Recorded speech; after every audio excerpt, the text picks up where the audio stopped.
జై వీరబ్రహ్మ జై గోవిందమాంబ జై. నేను మీ కృష్ణమాచార్య శ్రీ బ్రహ్మపదం. 2024 సంవత్సరం సెప్టెంబర్ మాసం కర్కాటక రాశి వారి యొక్క రాశిఫలం. శివాయ బ్రహ్మణే నమః.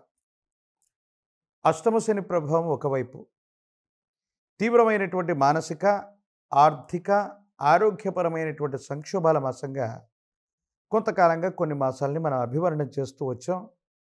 దైనందిన జీవితంలో కూడా అలాంటి ఫలితాలు కలిగాయి.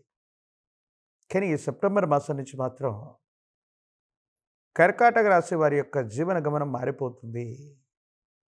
అనుకూలవంతమైనటువంటి ఫలితాలు రాబోతున్నాయి. ప్రత్యేకించి యోగదాయకమైనటువంటి దశలు కూడా వచ్చేటువంటి అద్భుతమైనటువంటి మాసంగా ఈ సెప్టెంబర్ మాసాన్ని మనం చెప్పచ్చు. దైనందిన జీవితంలో ఎంతో కాలంగా సంతానపరమైనటువంటి అంశాలు, మీ పిల్లల యొక్క వ్యక్తిగతమైనటువంటి జీవితంలో చోటు చేసుకున్నటువంటి ఒక సంఘటన మిమ్మల్ని బాధ పెడుతూ ఉంటుంది. ఈ బాధల నుంచి బయటపడేటువంటి అవకాశం, పిల్లలు సరైనటువంటి క్రమశిక్షణలోకి వచ్చేటువంటి అవకాశాలు కూడా కనపడుతూ ఉంటాయి. ఇది మానసికంగా మీకు సంతోషాన్ని ఇచ్చేటువంటి అద్భుతమైనటువంటి సందర్భంగా మనం అభివర్ణన చేస్తుండొచ్చు. ప్రత్యేకించి పిల్లల యొక్క అభివృద్ధి కోసం, వాళ్ళ ఉద్యోగం, వ్యాపార సంబంధమైనటువంటి విషయాల కోసం మీరు చేసేటువంటి ప్రయత్నాలు సఫలీకృతం అవుతాయి. అనుకూలవంతమైనటువంటి ఫలితాలు వస్తాయి. యోగదాయకమైనటువంటి స్థితిగతుల్లో జీవితం ఉండేటువంటి అవకాశం ఉంది. ఇది అత్యంత అనుకూలవంతమైనటువంటి స్థితిగతిగా మనం భావన చేస్తూ ఉండొచ్చు. ప్రత్యేకించి కర్కాటక రాశి జాతకులకి వృత్తి, ఉద్యోగ సంబంధమైనటువంటి విషయాలు కూడా సానుకూలవంతమవుతాయి. విద్యారంగంలో ఉన్నటువంటి వాళ్ళకి,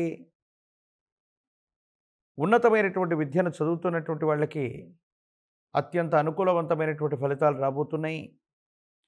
ప్రఖ్యాతి చెందినటువంటి కళాశాలల్లో మీరు విద్యను అభ్యసించడానికి అనుకూలవంతమైనటువంటి పరిస్థితులు ఏర్పడేటువంటి అవకాశం తప్పకుండా కలిగేటువంటి అవకాశం కనపడుతూ ఉంది. దైనందిన జీవితంలో కొంతకాలం క్రితం కొంతమంది వ్యక్తులు లేదా మీకు గిట్టని వాళ్ళు మీ మీద చేసినటువంటి ఆరోపణలుగానే తేలిపోతాయి. ఎప్పుడైతే సమాజంలో మన ఖ్యాతి పెరుగుతూ ఉంటుందో అనుకూల శత్రువులు కూడా అధికమవుతూ ఉంటారు. కానీ విచిత్రం ఏంటంటే, మీరనుకున్న వాళ్ళు, మీతో పాటు తిరిగిన వాళ్ళు, మీతో పాటు ఉన్నటువంటి వ్యక్తులే కొంతకాలం తర్వాత మీకు శత్రువులై, మీకు సంబంధించినటువంటి సమాచారాలన్నీ కూడా తెలుసుకొని ఇబ్బందులు కలిగించేటువంటి పరిస్థితులకి నాంది ప్రస్తావన పలికి ఉంటారు.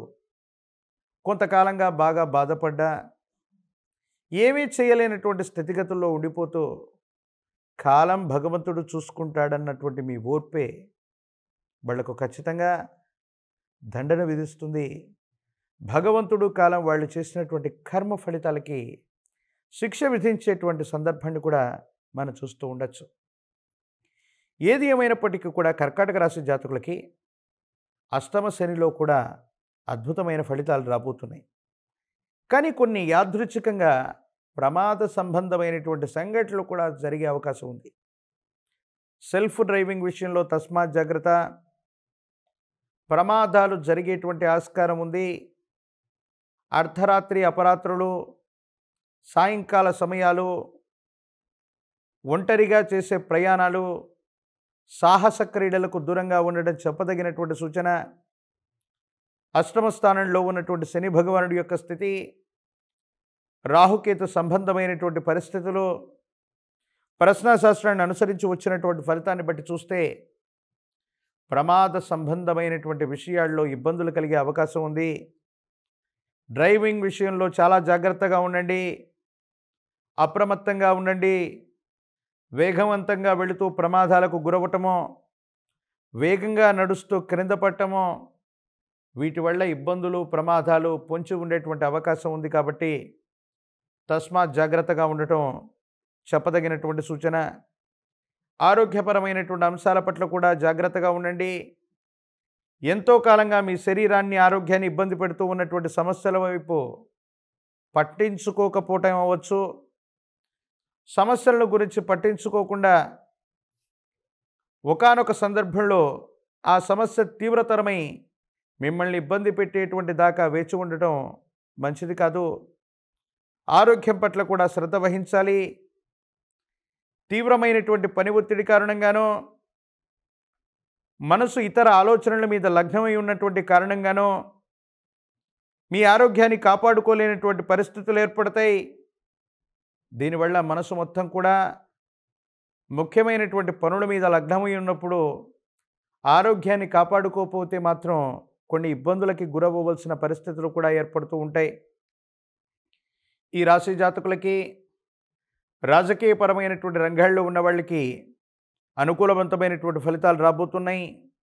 అధికారయుక్తమైనటువంటి పదవీ ప్రాప్తి దిశగా జాతకం ఉండబోతుందనటంలో ఎటువంటి సందేహం కూడా లేదు. ప్రజా సంబంధ బాంధవ్యాలు బాగున్నాయి. సోషల్ మీడియాలో ఉన్నటువంటి వాళ్ళు రాణించేటువంటి అవకాశం ఉంది. నిరుద్యోగులు ఏకాగ్రతతో కూడినటువంటి విద్యను అభ్యసించటం వల్ల తప్పనిసరిగా పోటీ పరీక్షల్లో విజయాన్ని సాధించేటువంటి అవకాశం కనపడుతుంది. పరీక్షలు రాస్తున్నటువంటి విద్యార్థులకి ప్రథమ శ్రేణిలో ఉత్తీర్ణతతో పాటు ప్రఖ్యాతి చెందిన కళాశాలలు లేదా యూనివర్సిటీల్లో మీకు సీటు దొరికే అవకాశం ఉంది. కళ్యాణం అవ్వనటువంటి వధూవరులకి కళ్యాణ యోగం కూడా కనబడుతుంది. అష్టమ శని ప్రభావంతో పాటు సానుకూలవంతమైనటువంటి స్థితిగతుల్లో జీవితం ఉండటానికి పితృకర్మల్ని విశేషంగా ఆరాధన చేయండి. పితృదేవతా స్వరూపాల్ని పూజించండి. అలాగే చక్కగా విశేషవంతమైనటువంటి గణనాయకుడు, విఘ్నాలన్నిటికీ కూడా అధిదేవత అయినటువంటి ఆ విఘ్న వినేశుడు గణేశుడు, విఘ్న వినాయకుణ్ణి, ఆ మహాగణపతి స్వామిని ఎంతగా పూజిస్తే మీ జాతకంలోని సమస్యలు అంత తీవ్రతరంగా తొలగిపోయేటువంటి అవకాశం ఉంది. అతి ప్రాచీనమైనటువంటి శివాలయ ప్రాంగణంలోని గణపతి దగ్గరకు వెళ్ళి గణపతికి గరికమాలను తయారు చేసి స్వామివారికి ఆ గరికమాలను ప్రీతితో అర్పించి, స్వామివారికి గనక బెల్లం లేదా విశేషవంతమైనటువంటి స్థితిగతుల్లో కుడుములని, ఉండ్రాలని, అటుకులు బెల్లాన్ని నివేదన చేసి వస్తే గణపతి అత్యంత సంతృష్టి చెంది సకల సంకటములను హరిస్తాడు. రాబోయేటువంటి ఎన్నో విఘ్నాలు నివారించబడి యోగదాయకమైనటువంటి ఫలితం మనకు వచ్చే అవకాశం ఉంది. ప్రత్యేకించి భాద్రపద మాసంలో రాబోయేటువంటి పౌర్ణిమ నుండి అమావాస్యకు వచ్చేటువంటి ఈ 15 రోజుల కాలంలో గతించిపోయినటువంటి మీ పూర్వీకులు, పెద్దలు, వాళ్ళకు సంబంధించినటువంటి విధి విధానంలో మీ కుటుంబ సంప్రదాయాన్ని, ఆచారాల్ని అనుసరించి పితృదేవతల్ని ఒక్కసారి మననం చేసుకోండి. వాళ్ళను పూజించండి. అత్యంత అనుకూలవంతమైనటువంటి ఫలితాలు మీరు తప్పకుండా పొందేటువంటి అవకాశం మాత్రం కనపడుతుంది.